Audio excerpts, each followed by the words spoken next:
ezi onye nwe anyị na Chineke nna nke pụrụ m ihe niile Chukwu okike abịa ma bụ onye anyị na-efe na-agọzi aha nsọ ya onye ọbụla ya na-achị onye mmụọ na mmadụ na-erubere isi onye ọbụla ya bụ ọka aka ụbọchị ene ka anyị na-etughi ezi ebube dị ngọzi mmalite na ọgwụgwụ ndị gboo wee tụọ oge ebighị ebi onye nwe m ụmụ gị wee gbakọọ n'ụwa niile iwe nara ozi ọma nke gị onwe gị n'ezi ha site n'ọnụ mmadụ dị ndụ na nke ebere dị ngọzi anyị wee na-asị na onwe ihe ọbụla nke anyị onwe anyị bụ n'ihi na ọ bụ anụkpa ahụ sọsọ ka mmadụ dị ndụ bụ ofu ụbọchị anyị ga-anwụ maka na okwu nsọ gị na-adịghị ma ruo mgbe ebighị ebi n'ihi na okwu gị niile ga-abịarịrị na mmezu ọbịa nwere Biafra ga-eji wee bịa na mgbe nke anyị wee na-akpọkụ wee na-arịọ gị na-asị lekwa ude nke anyị na-asụ n'akwa nke anyị na-ebe ka o metụta gị n'obi onye nwe m na Chineke nna nke igwe biko m dịka isi wee napụta ụmụ gị n'ọbụ n'Ijipt kota wee wezuga ụmụ gị bụ ndị Biafra mgbe ekwensu bụ zuru nke mmadụ dị ndụ kere anyị wee na-aja gị mma na-asị gị n'ime ọnọdụ anyị na-anyị ga-ekele ha nsọ gị wee nye gị nsọpụrụ n'ụtọ na ịja mma mgbe niile n'ihi na anyị nweghị ichi ọzọ ewezuga gị anyị nwe anyị anaghị efe arụsị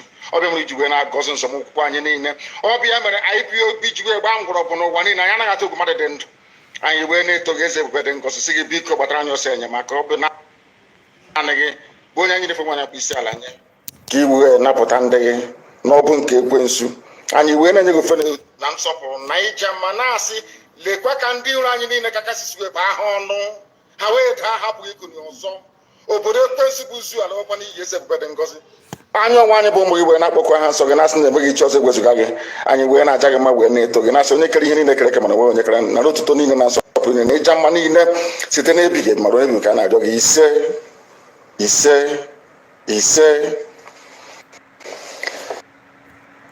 Welcome back to my live. Welcome back to my channel. We are live at the moment. Please, as you join us, like the video, click the like button. This is late hour video that I promised that I made, but I was not sure then. So now I happen that I make it. So I'm live at the moment. We are going to discuss about what happened, before now. So I am not going to waste much time. So we have seen a lot of videos from court case of Mazen Modikan. Before then, there's headline news that is that to me I find it interesting. That Vice President of Nigeria is what he said about Southeastern, that is Igbo people. Okay, he said Nigerian will work if Southeast works. Shettima, that is Vice President. This is the same person who his voice note leaked. That was before they came out to contest for election. He was having a discussion with I think a Yoruba politician, where he was telling them that Buhari government made a mistake because they're trying to sideline Igbo people, thinking that they're getting back at Igbo people for not voting for APC during 2015 election. So in that audio note, it went viral. A lot of people have listened to that audio voice note. The person who made that, whose voice is in that voice is Shettima. So he's the one that having a conversation with a Yoruba politician. I don't know the person's name, but what he said in that audio was quite interesting. So now he's trying to retrace the same thing, trying to say similar thing that like what he said in that audio. The truth of the matter is that sometimes it is good to, banter people because you don't like them, maybe because of where they come from, because of the, the envy, jealousness, or something like that. So it is normal. But there will be a time when you cannot hide it anymore. So you have no choice than to say it the way it is. I think that's what he's trying to say here. He went to Southeast where the governors trying to, I don't know what they want to do, because they said they want to industrialize the eastern part with a power supply and all that. All these kind of bogus promises they always make. So I don't trust anything from them until I see it. Now let me read this thing for you to understand why he said what he said. I'm not going to read everything. I will just read the part that is interesting. Okay, as Governor Bass says, light up Nigerian program with I don't know what it's trying to, okay. As Bass said, light up Nigerian program with supply Southeast industrialization. That is what the writer said here. The name is Dennis Agbo, but I want to go straight to the speech of Vice President, which is this one. Vice President Shettima has said that Nigeria will fully work when Southeast perform, optimally in industrialization with adequate power supply. The power supply they're talking about is electricity. So we cannot point any part of Nigeria that is proud of constant power supply. So the vice president is trying to say that to make Nigerian economy work, because that is one of the major things they are facing, and the major problem all of them are facing now is the economy. And when you talk about the economy, you have to point on Igbo people. So that is what is going on. And he said that adequate region with Jews, he wants to try to, make it look as if Igbos are the one holding the economy. Of course they are, but I just want to use his words. Although he did not come out fully, I will not say what he did not say. Okay. So he equated the region with the Jews. He compares Igbos with the Jewish, whom he said are practically mobile, economically, enterprising, and educationally ambitious. The vice president disclosed that he rejected a proposal that suggests to cut off the Southeast from electricity supply due to debt profile. Not okay. Noting that President Bola Ahmed Tinubu means well for the nation, noting that the Southeast and the governors of the zones are the best among others. Because this is their tenor, this is their own time. So they will always praise everybody that is working with them. At the same time, if the going get tough, they will start biting each other. Guys, can you please help me like the stream, like the video, so that others will watch this video. So why I'm bringing this information to you is not because all they said here that I trust any of them. I don't trust any of them. But the reason why I'm bringing it to you is because he, equated Igbos, the Southeast, with Jews. Sometimes when people say, yes, Igbos are Israelites and all that, people think that it's just... I watched an interview of one journalist. I think the guy is... what is the name of this platform? One Yoruba guy that always... I think he's owner of the platform. Is in Niger something news. So he was interviewing someone in Yoruba land, and the guy happened to be an Igbo. So he asked the guy question about Igbo, what if he think about Biafran. So the guy was, out of joy, saying, yes, we Igbos, we are from Jews. So the guy didn't find it funny. The Yoruba guy didn't find it funny. He was busy questioning the guy. Okay, so you're a Jew. Can you speak Jewish language? So this kind of, this kind of question, that's the type of question that people will be asking you. Then it will be obvious that the person is doubting what you said, and he don't really believe what you're saying. He just throwing the question to you for you to, for you to fail. So that was what the guy was doing. But here is Shettima saying that Igbos are, just like Jews. And in that voice note that I was talking about before reading this headline, he also made it clear that Igbos are Jews. They can, they are good in economy, they are good in business and all that. So it is very clear. Even, it's not because I'm Igbo, but if you can tell yourself the truth, maybe you are not from Igbo, all right? If you can tell yourself the truth, for you to build Nigerian economy, the commerce and everything to work perfectly well, you have to include Igbo's business in your government. If not, it will be very difficult for you to maintain the economy and and build a strong economy, during your tenure. That was what Jonathan did. That was what Obasanjo did. Then Yar'Adua was also following the trend of Obasanjo. That was why dollar was not what it is today. It was reasonable. I think dollar then was 17. Okay, as 2018 a dollar was equal to 17 or 16. It's not more than. It's not even up to 20. So I mean 16 naira, okay?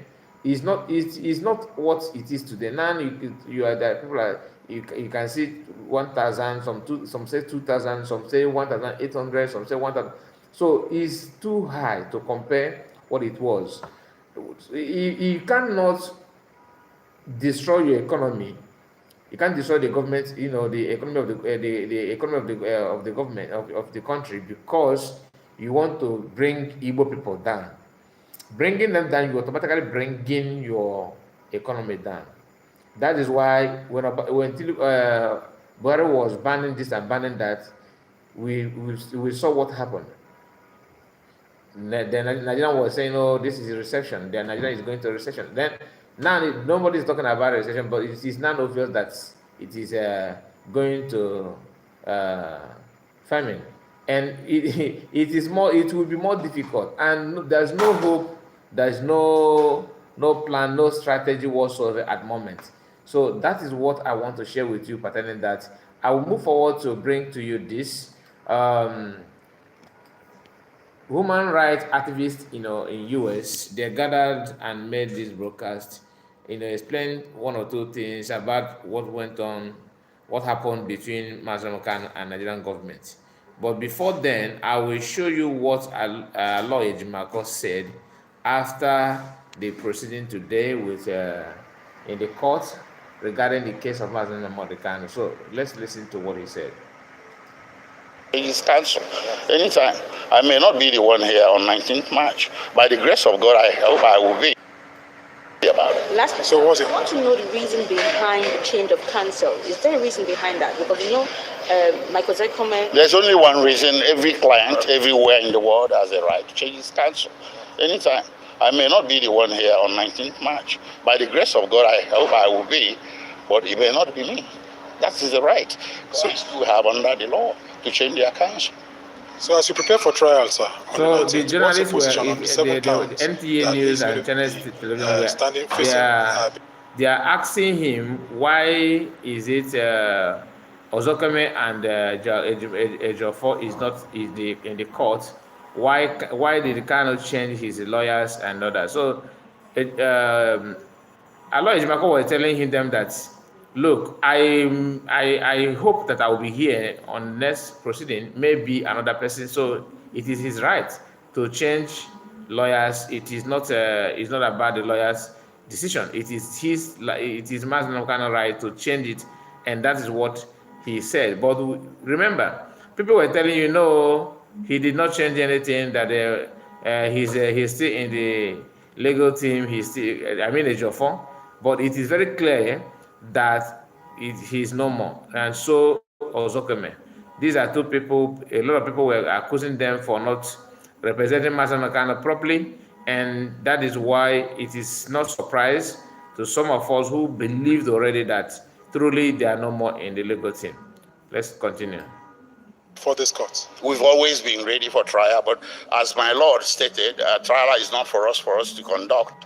It's for the prosecution to conduct. Ours is about it. So that is it. That's the interview. It is quite short, but you capture the message, right? Okay. So let me move forward to the main news that I would like to bring to your notice. I would like you to listen to what what is said, and okay, this one is when both of them, the lawyers and the Mazda Khan, were having this interaction. Let me show you. So some of you have seen it. Some of you have seen this. Okay, maybe you have seen it. If you have not, this is the opportunity for you to see it.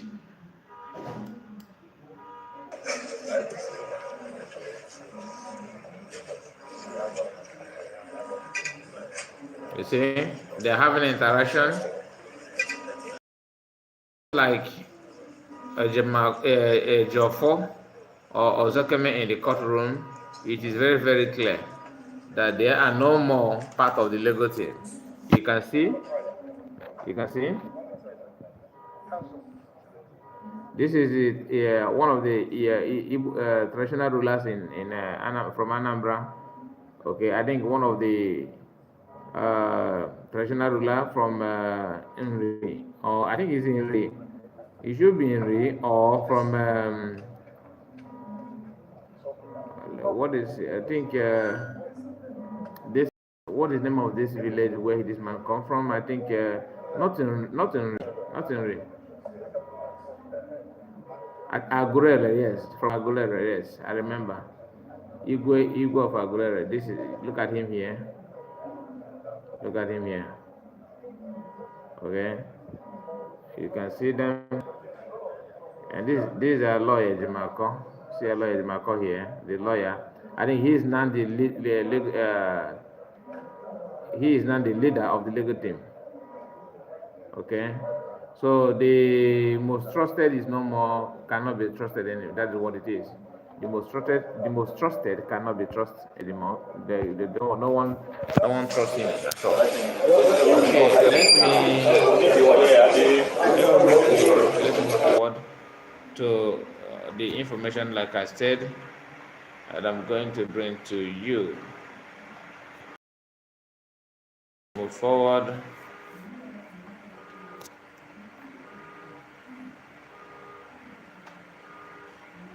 So please, if you are joining me, if you don't join, please like the video, like the video. It is very, very important. If you can, please like the video.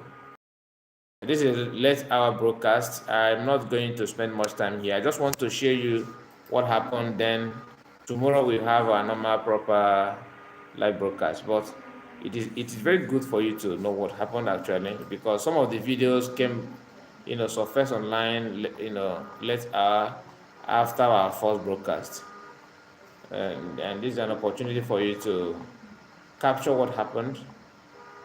It's an opportunity for you to capture what happened. So, what do you think about the dismissal of Ejiofor? What do you have to say about it? Because some people may not see it as big issue. Some people may think it is just a normal thing, normal stuff. But the truth of the matter is that he's no longer part of the legal team. So what do you think? What do you think about it? The decision of Mazen Mekane, what do you think that triggered that? What do you think that is the main issue about it?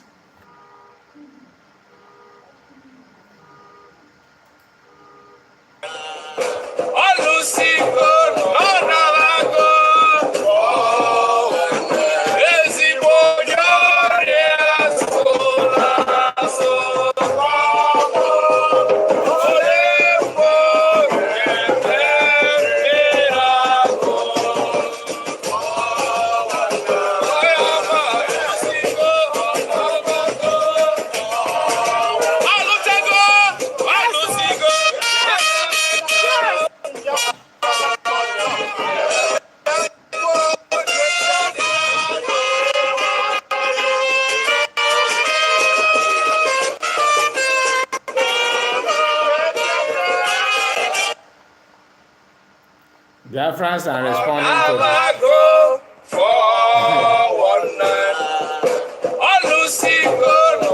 they are responding to the sack of Ejiofor. A lot of videos. It's quite funny anyway. It's quite funny. Okay, Diana said, God Almighty will continue to strengthen him and give him good health and save in Jesus' name. He said. Thank you, Diana. How are you? Good evening to you. Thank you. You are always in. Thank you. I really appreciate your presence in this live broadcast. Although I did not know that I would be live this evening, but since I have managed to finish on time, so I have to come online. And we are going through what happened after our last broadcast.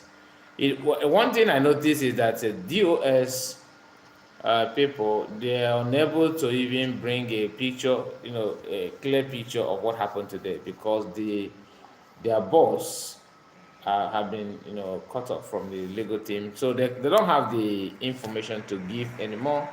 I went to make a gift post, and it happened that even he just took information from PM and write it, on his own way. But if you read it, you find out that it's the same thing that PM posted, that what he shared as well. Which, Okay, let's listen to this. on behalf of Ambassador for Self-Determination, I'd like to welcome you to this gathering, which we're gathered today to support the freedom of Mazi Nnamdi Kanu. So let's watch this video. Putin killed Navalny because Navalny was the one opposition leader in Russia that Putin feared the most. So this is a really tragic day for me, and it should be a tragic day for anyone who's about democracy. Remember, he went back to Russia. He didn't have to go back. He went back for his country because he was a patriot that believed that his country could only Bella and Valenza and Havel, but with one tragic difference now. Navalny is dead. This particular, watching that was a Friday morning. I had the news of Alexia Navalny's death. And obviously, the thing that came to mind, I didn't know much about Alexia, but this says it all, because he was under Vladimir Putin's tongue. First, I started to see the resemblance between his situation and mine.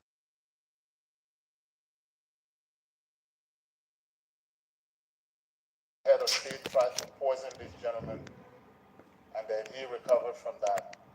The Nigerian government tried to kill Mazi Nnamdi Kanu, and he survived and escaped. Navalny returned to Russia. He was immediately arrested and put in jail, solitary confinement. Nnamdi Kanu was minding his own business in Kenya when he was illegally abducted, renditioned to Nigeria, and put in jail, solitary confinement. Same situation. Anybody that cares about democracy, the first thing that comes to mind is not to let Mazi Nnamdi Kanu fate become what we just saw. And that's what got me excited. We've been quietly trying to get a coalition of people to actually demand his release, but it's been difficult. But this particular example really made me realize that if anyone has anything that they can contribute towards this man's release, to do it now. Those of you who don't know about Mazi Kanu, I'm going to invite Ben to sort of give us a little glimpse as to who he is and why he's doing what he's doing, why all of us should demand, collectively and individually, for his immediate and unconditional release. Well, today is a sad day in Nigeria because Mazi Nnamdi Kanu remains in solitary confinement. As of today, he has been in solitary confinement since June of 2021. Like Evans Raffles said, he was kidnapped from Kenya, minding his own business. But the fact is, this was not the first time he was kidnapped. He was first kidnapped in 2015 in Nigeria, and he was locked up for 2 years. And later on, he was released.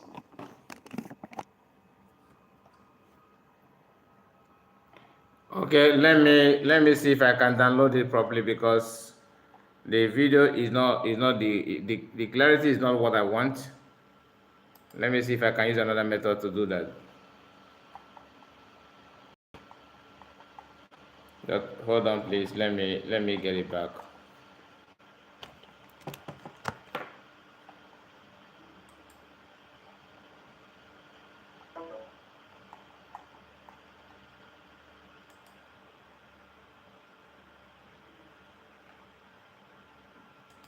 Fighting for his own, he wasn't fighting for his family. He was relentless because Kind of fate become what we just. in solitary confinement. demand. Okay, let's start from here. I see. It's been difficult. Maybe it will be more clear now. This example really made me realize that if anyone has anything that they can contribute to this man's release, to do it now. Those of you who don't know about Mazicano, I'm going to invite Ben to sort of give us a little glimpse as to who he is and why It's still the same. And why all of us should demand, collectively and individually, for his immediate and unconditional release. Well, today is a sad day in Nigeria because Nnamdi Kanu remains in solitary confinement. As of today, he has been in solitary confinement since June of 2021. Like Evans Raffles said, he was kidnapped from Kenya, minding his own business. But the fact is, this was not the first time he was kidnapped. He was first kidnapped in 2015 in Nigeria, and he was locked up for 2 years. And later on, he was released. And then there is a failed assassination of Nnamdi Kanu in his own home in Abia State.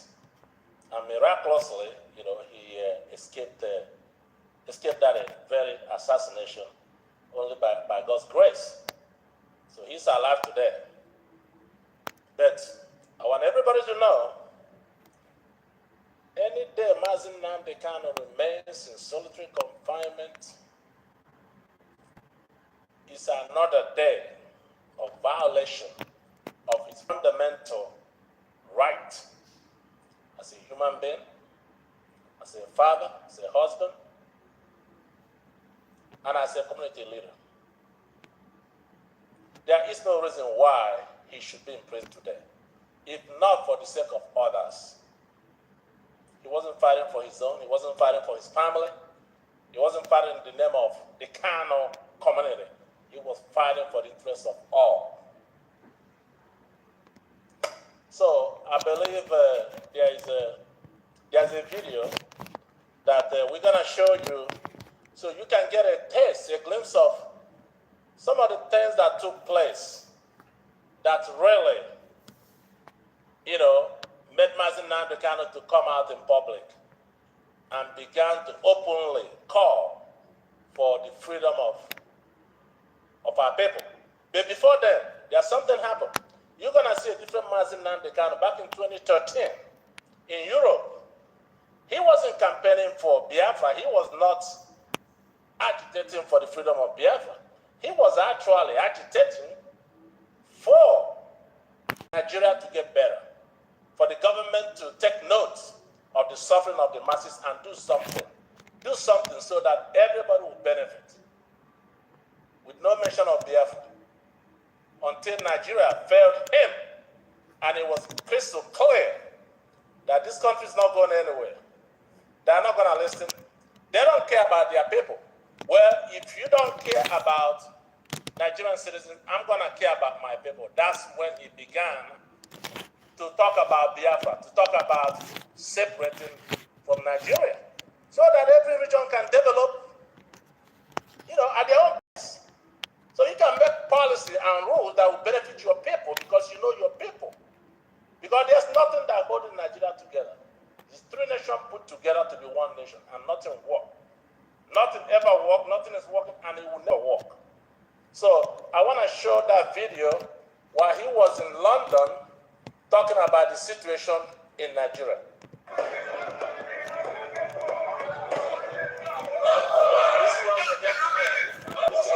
Killing of innocent women and children. Those of us in the UK are determined to work with the government for peace. We are determined to work with the council for peace. But one thing we cannot stop is a repeat of 1966.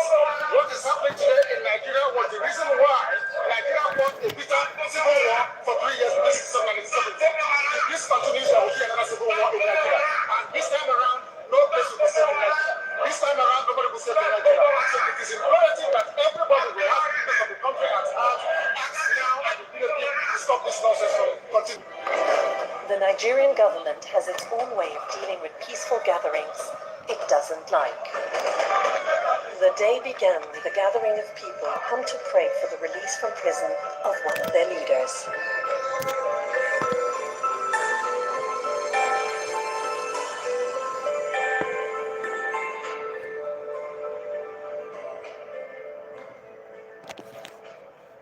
Provide us some evidence that IPOB's a terrorist. More than 2 years later, still zero. You can't make free speech and freedom of association terrorism. Every single day that he languishes in that solitary confinement is another crime against humanity.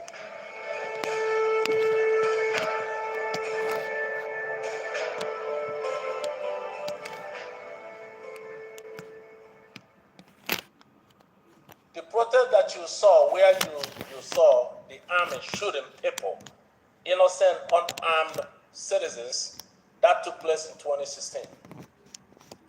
Okay, our people came together, as they have done several years before, okay, to honor their fallen heroes, those that fell in the Biafran Nigerian Civil War of 1967 through 1970. So they gathered, this is a high school. They were not on the protesting. No. They were not in front of the House of Assembly with placard protesting. No. They were not marching or causing insurrection anywhere. No. They were in a particular place. You have to go through a gate to come into the school premises. That's where they gathered. And that's where the combined forces of Nigerian Army, Air Force, Navy, DSS came in there, took a combat position on the ground, and opened a live ammunition. And at the end of the day, they murdered over 150 young men and women. 150 young men and women. And this was reported by Amnesty International. It was all over the globe. And to make matters worse,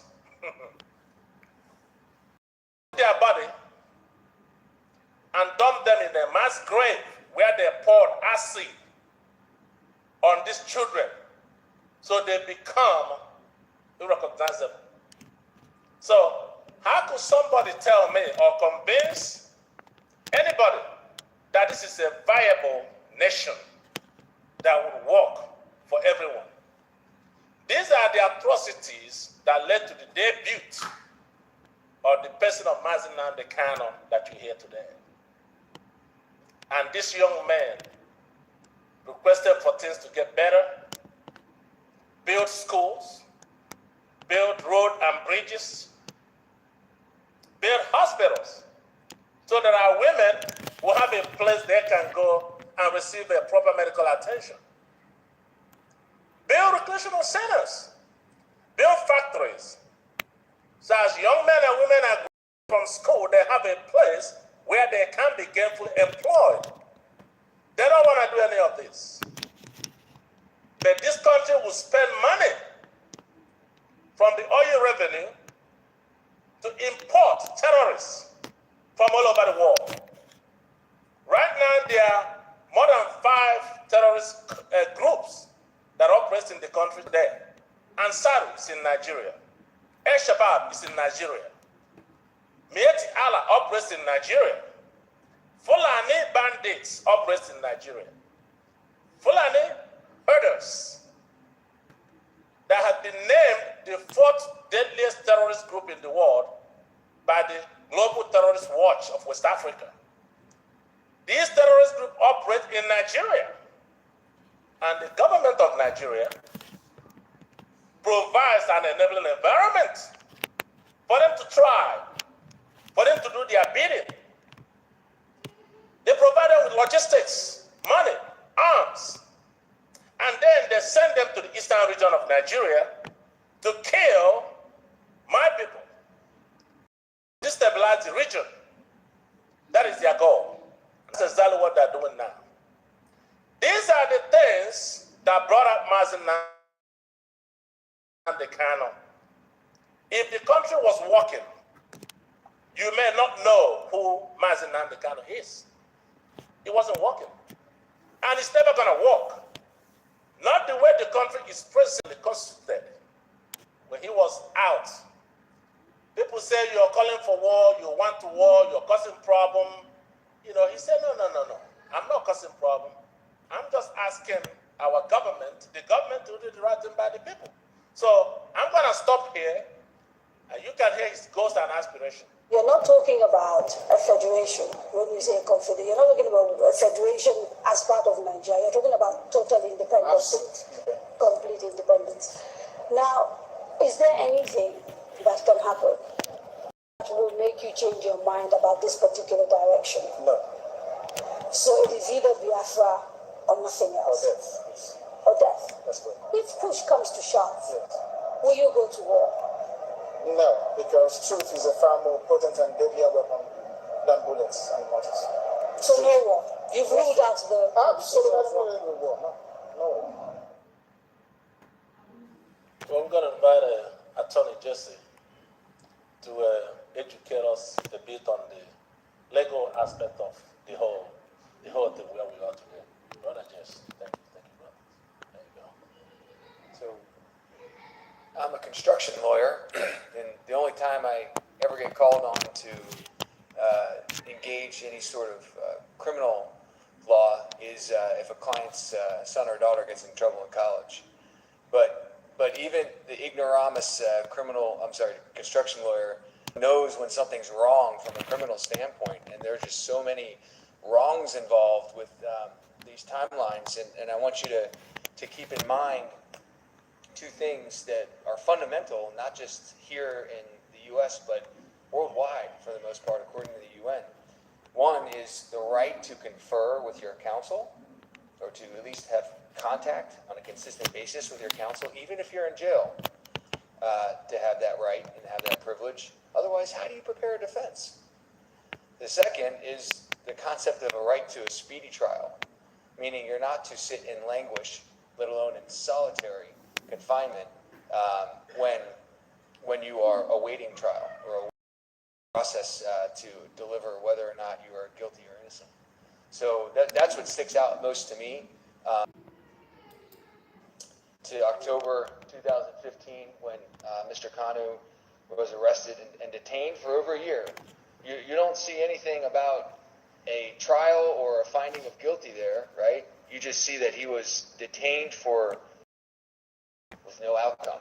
Well, I guess he made bail in April of 2017 and was released only to be have his home invaded, as Ben said, in a government failed assassination attempt.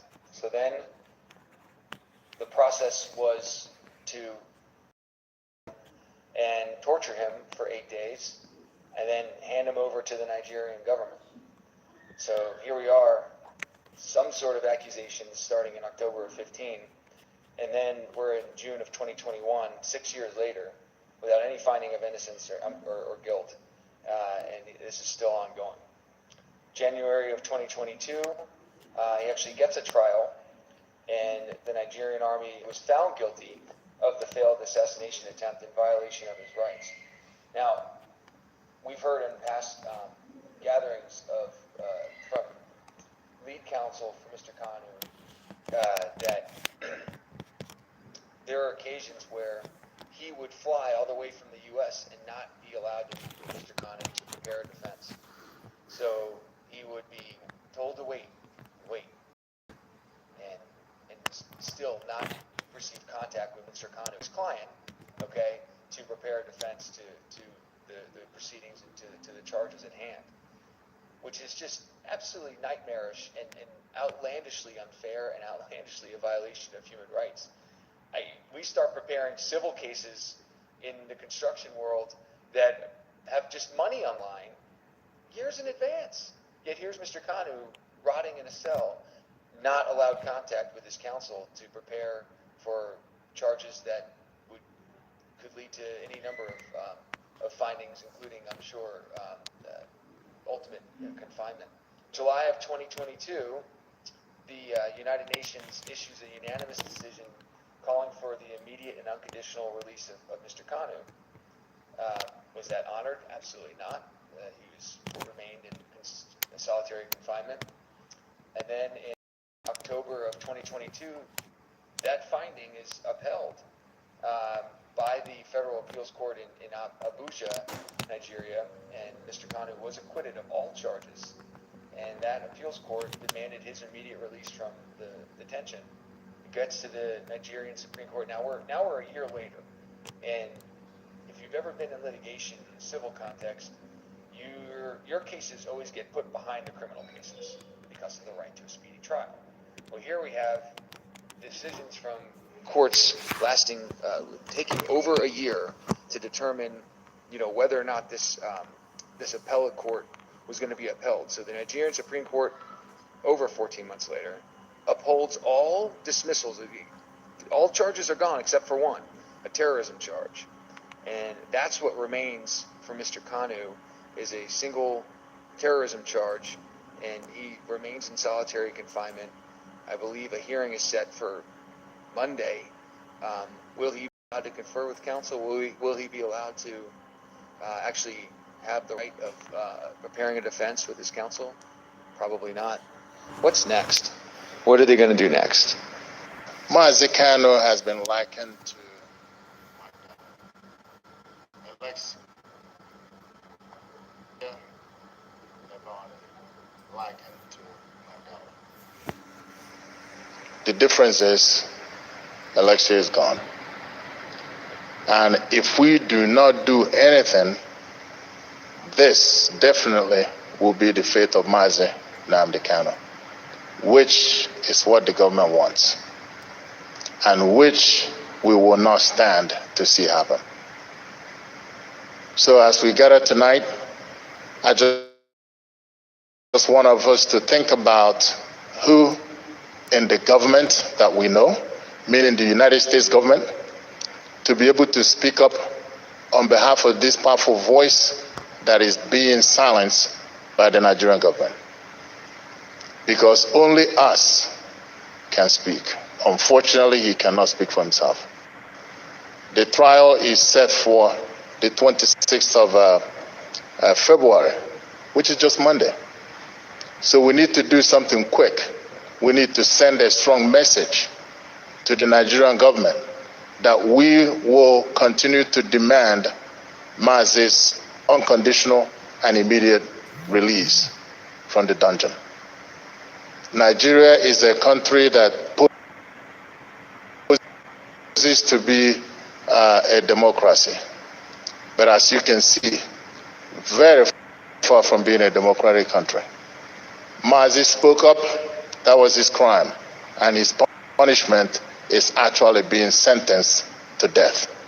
So those of us that are members of the Ambassador for Self-Determination, our goal is continue to champion the release of the likes of Mazi Nnamdi Kanu, wherever they may be around the world. I think we've walked the halls of Congress, and we need more voices to rise with us, which I believe is going to make a strong difference. We want you to reach out to your representative, your senator, your congressman, and share the story of Mazi Nnamdi Kanu. We need to send that voice collectively and even individually, however way we do it, to the Nigerian government before this important trial.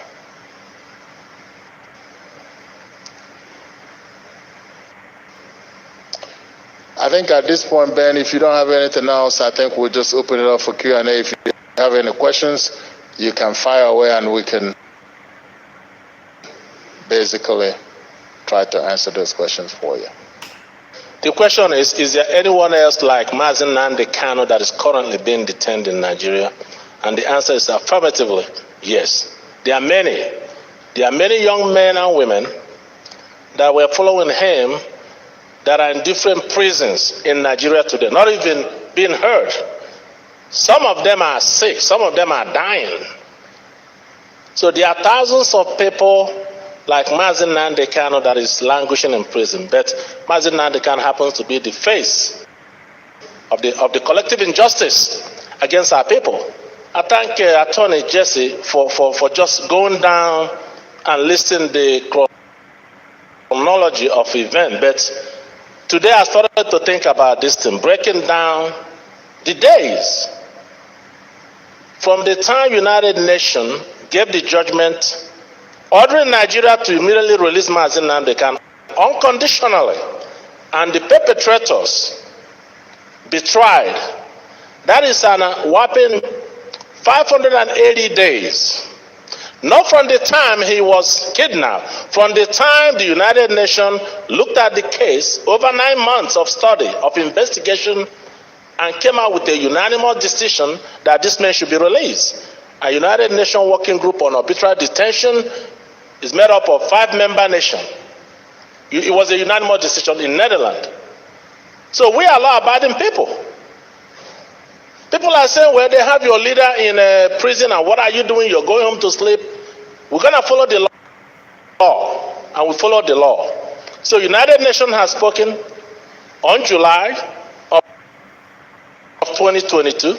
The Nigerian Appeal Court, their own court, spoke October 13 of the same year. As a matter of fact, their judgment went further to say that this man cannot and should not be tried in any court in Nigeria. Why? Because he was kidnapped. You can't go around the whole world kidnapping your dissidents and dragging them back to Nigeria and putting them in prison. The rule of law does not work that way. Even the Nigerian Constitution forbids such acts. But you're dealing with people that have total disregard for their own law because they have the gun and bullets. And they have a way of instituting for disappearance of any opposition. Abia State High Court looked at this case in January of 22, like Jesse said, and as a matter of fact, demanded that Nigeria would send Mazi Nnamdi Kanu back to Britain because he was traveling with a British passport in his pocket as a British citizen, and ordered the government to pay him the sum of 25 billion naira for violating his fundamental human rights, and apologize to him. Well, they haven't done anything. Nothing. They have not apologized. They are not releasing him. Even when the appeal court said that they should do so. So how do you describe Nigeria? How do you stand up to say that you're proud to be a citizen of this country? I'm not. And Evans and I and several other people were working in the House of Congress, both houses, the House of Senate and the House of Rep, educating the lawmakers in this country till every one of them are fully aware of the injustice that is happening to our people, whether they do so collectively or individually, it doesn't matter. We are going to continue the effort until Mazi Nnamdi Kanu is released. You cannot go to Sambisa Forest and fish out every criminal, Fulani criminal, from the forest and then put them in some camp. And after 3 weeks, they usher them out and give them a white shirt and present them to the country as repentant terrorists. Have you ever heard of such thing? They say they've repented. They put them in the army, gave them AK-47, gave them a uniform, and sent them to the eastern region of Nigeria to kill the Biafran people. And these are the things that every human being should be alarmed. That's why we are appealing to you. Those that are here, your friends, your associates, whomever you know that is in the government, this injustice must go far and wide until justice is done. And we are not going to relent. We are going back to the Capitol Hill. We've been there. We're going to continue to go there until somebody stands up to tell Nigeria that enough is enough. Are there any Nigerian congressmen? Natives? None. Okay. And so if we're away almost with respect and bond with that situation, his wife and daughter met with Biden today. As I understood this as I'm walking through the room. So sometimes politicians want to find a worthy cause to identify with that, I just hate to say it, makes them look good. So somebody, if they can take it and understand what y'all just presented, should be upset, disturbed. So you need someone at least advocate with serious authority and a following that would pay attention. I don't know who that would be, but it's just a thought. Yeah, that's a good thought, and we are certainly working on that, and we have somebody that is getting close to being able to do that. And perhaps what happened may be the thing that pushes him over. Exactly. Yeah. Is there any one last question?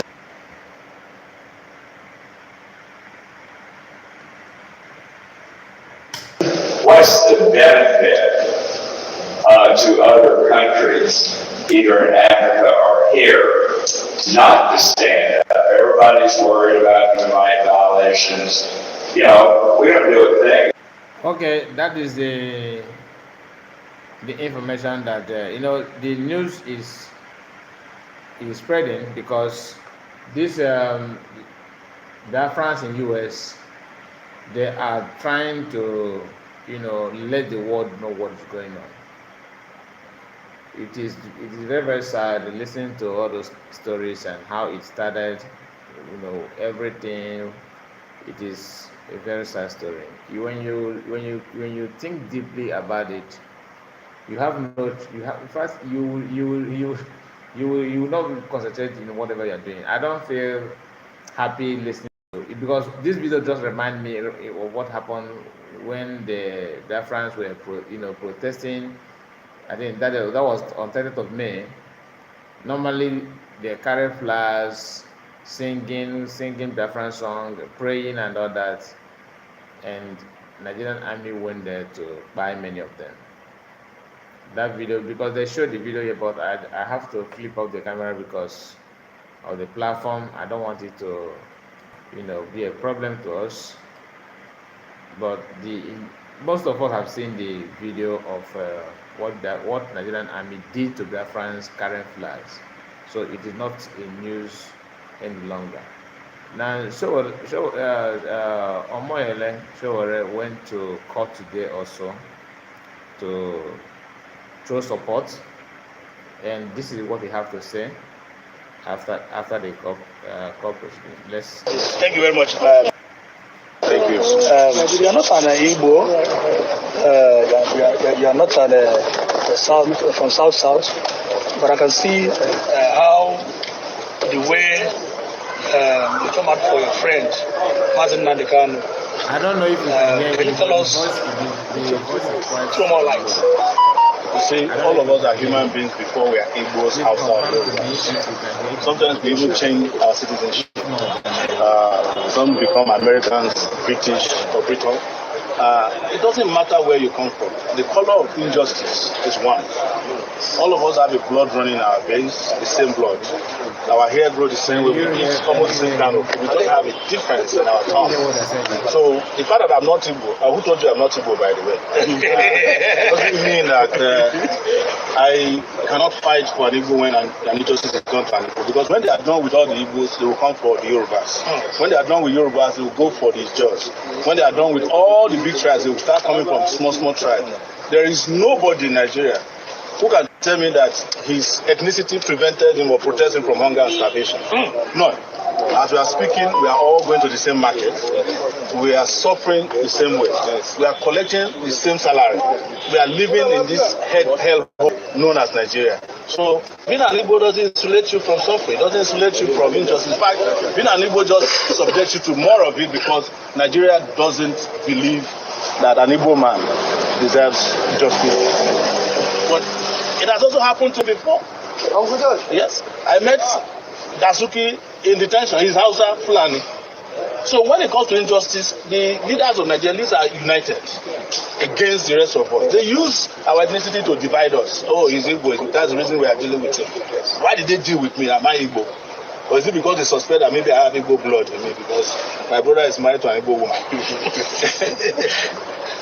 Okay, like, is there any kind of court hearing today? How do you see? I was invited to come and observe the court hearing, and I was told by his lawyer that a bail application has been filed so that he can be granted freedom.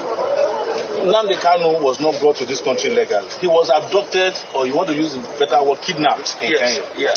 And put on a plane. The Kenyan government is even saying they don't know how he was arrested in Kenya or abducted.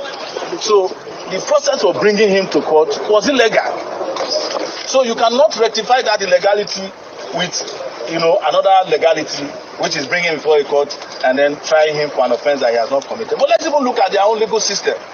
From the courts here of first instance, where he was first brought, the Court of Appeal granted a ruling, a judgment, that Kanu committed no offense. Read what Diana said. Nigeria is a lawless country where impunity is the order of the day. Please, Mazda Kanu must be release Mazda Kanu. Please, Mazda Kanu must be unconditionally released, and every freedom fighters in prison all over Nigeria.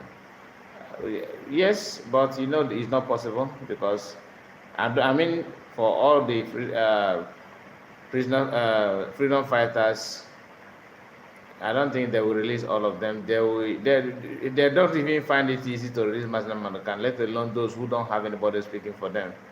But that is it. I pray that they will do just like you said, but Nigerian government don't know anything about civilization, nothing like democracy. I don't know why they even want to practice democracy in Nigeria. I don't know how can you practice what you don't even know how it works. So I think what feeds Nigerian is military, so that it will be very clear that human right is not there than pretending that you are practicing democracy when you cannot even accept anything freedom. Anyway, I will greet in Biafrans. Emenike, how are you? Thank you for joining. We are almost coming to an end of the live stream, but let's continue listen to what Olumo have to say. A week later, they went and did their woo. They stayed the judgment. They were afraid of themselves. They couldn't speak the truth. Otherwise, they would have quashed the charges at that level. Well, look at nearly discharged and acquitted Nnamdi Kanu. But I think because of the hands of these people on the ground, a lot of water passes under our justice system bridges. So if you are bringing him to court and you have said that he did not jump bail, that is what the Supreme Court said. Because somebody who is living in his house quietly, respecting the law, and he went and invaded the place and he escaped barely by whiskers, cannot be said to have jumped bail. That's what the Supreme Court says. So if he didn't jump bail, what the judge should have said today, he would not even need another application for a new bail application. It's just to restore that his bail that he was enjoying before the Nigerian army went and violated the bail conditions of that period. That's what they should have done today. So you had an encounter with the security agents at the outside, yes. I've been having encounters with them since I was in the university. You were restricted from entering the court. I was restricted from entering the court, even though my name was on it. And I also had another business in the court, which is to pick up the certified true copies of my own case. Because I want to sue them. I want to sue them for 100 billion. for prosecutorial misconduct and wasting of my time for 5 years. And also seizing your phone today. They also seized my phone today. But I was able to get my phone back because they still have 3 of my phones with them, which they might have given to their side chicks. I don't want these phones to go back to their useless side chicks. When they steal your phone, they go and give it to either their children or their side chicks or their wives. So we fought and they gave me back my phone. They didn't allow me to enter to witness the trial, which was their intention from the beginning. I know that even at the Supreme Court, I tried to go to the Supreme Court to witness the judgment. The Supreme Court people did not allow me in. It's the same DSS. How, saying this before everybody, Nigeria Bar Association is useless. For the Nigeria Bar Association to allow DSS to be vetting lawyers that are coming to do legitimate business at the Federal High Court, that MBA is useless. But to further know how useless they are, when my case was being tried in this court, the American Bar Association was sending online dots involving my case. The Nigerian Bar Association never came to court to witness my trial, even though they have a human rights body, that is called Fidel or whatever. They are more interested in conferences. They'll be going from one conference to the other. They don't stand up for human rights. The other time, before that useless Buhari left power, they went and were clapping for Buhari at their national convention. All right, sir. When he said that there's no problem with, violating the fundamental human rights of Nigerians when national security is involved. They clap for him. Let me interject. Yes. Okay, guys, I will end it here. Almost is filming here. He's even recalling what happened to him when the time they detained him as well. You know, all the political prisoners in Nigeria are going through a lot. That is what you face when a country is not, respecting human rights. It is unfortunate that Mazen Kano is one of the victims, but I believe that God will do it for him so that they will release him and free him from all this nonsense accusation they're trying to put on his head. Anyway, thank you all for watching. I really appreciate your presence. I will be live again tomorrow morning.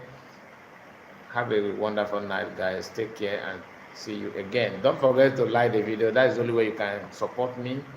And we have super chat as well. You can support me also by giving me super chat. Thank you so much and see you again tomorrow. Have a wonderful night. Bye bye.